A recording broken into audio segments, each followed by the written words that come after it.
ఇప్పుడు కేవలం 7,999K up to 10 kgs వరకు బరువు తగ్గి అధిక బరువు నుంచి వచ్చే ప్రధాన సమస్యలను దూరం చేసుకోండి. హరిహర వీరమల్లు మరోసారి వాయిదా పడింది. 5 ఏళ్లుగా సెట్స్ పై ఉన్న ఎట్టకేలకు పూర్తయింది అన్న ఆనందాన్ని వాయిదాలతో ఆవిరి చేసేస్తున్నారు. ఈ నెల 12న రావాల్సిన సినిమా వాయిదా పడినట్టుగా టీం వెల్లడించింది. మళ్ళీ ఎప్పుడొస్తుందో చెప్పకుండా మెగా ఫ్యాన్స్ సహనాన్ని పరీక్షిస్తున్నారు. పవన్ క్రిష్ కాంబినేషన్ లో హరిహర వీరమల్లు తీద్దామన్న ఆలోచన వచ్చి 5 ఏళ్లు దాటింది. 2020 జనవరిలో PSPK 27 అనే వర్కింగ్ టైటిల్ తో ఫోటోషూట్ నిర్వహించారు. అదే ఏడాది సెప్టెంబర్లో మొదటి స్కెడ్యూల్ మొదలైంది. ఈ సినిమాను పక్కన పెట్టి భీమ్లా నాయక్ బ్రో పూర్తి చేశాడు పవన్. ఓజీ ఉస్తాద్ భగత్ సింగ్ ను మొదలు పెట్టాడు. ఇన్ని జరగ్గా వీరమల్లు మాత్రం షూటింగ్ కు నోచుకోలేదు. ఎటకేలకు గుమ్మడికాయ కొట్టినా రిలీజ్ సమస్య వెంటాడుతోంది.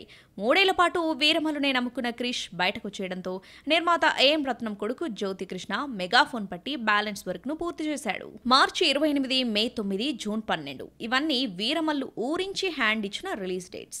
12న సినిమాను మీ ముందుకు తీసుకురావాలని ఎంత శ్రమించినా వివిధ కారణాల వల్ల రిలీజ్ చేయలేకపోతున్నామన్నారు మేకర్స్. త్వరలోనే ట్రైలర్ తో పాటు రిలీజ్ డేట్ ప్రకటిస్తామని వెల్లడించారు. విడుదల వాయిదాకు VFX వర్క్ ఆలస్యమని నిర్మాత చెబుతున్నా ఆర్థిక ఇబ్బందుల కారణంగా సినిమా రిలీజ్ కు నోచుకోవడం లేదని సోషల్ మీడియాలో వస్తున్న న్యూస్ ను మాత్రం ఖండించడం లేదు.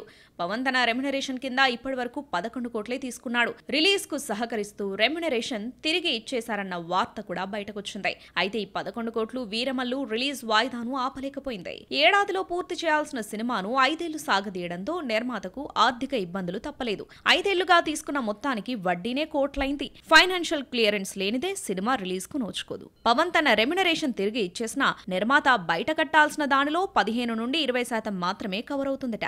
మరి ఆర్థిక ఇబ్బందుల నుంచి వీరమల్లు ఎప్పుడు బయటపడతాడో చూడాలి.